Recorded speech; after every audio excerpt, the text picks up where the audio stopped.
ay abangan ho natin yan dahil napakaganda. Pero ang isa pang pinakakaabangan, February, you announced your engagement. Ayan, no? Opo, yes. Patingin nga ng engagement Ito ring. po. Ayun, dito oh. po. Direct Ang laki, Romel, oh. ayan o. Ayan po.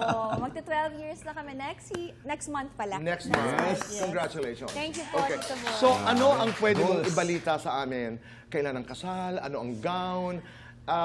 Everything that you can tell us. Okay, yung kasal po, definitely this year na po Okay. yan. Yan, ang bilis, ah. Medyo, I know, parang kailan lang, nagpaplano pa lang. Tapos, sa gown naman po, bibiliin ko siya sa Korea. Oo. Kasi- Bakit Korea? Kasi sobrang love ko yung Korea, yung culture nila.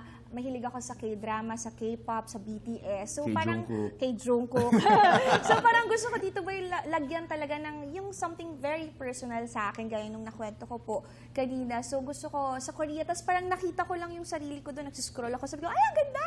Okay, sige, doon na lang. Opo. Okay. Lugar, ninong, ninang, meron na? Wala pa? Ninong! Ah. Ninong! Lugar! Abay, oo. Oo. Yung lugar po sa bandang Silang.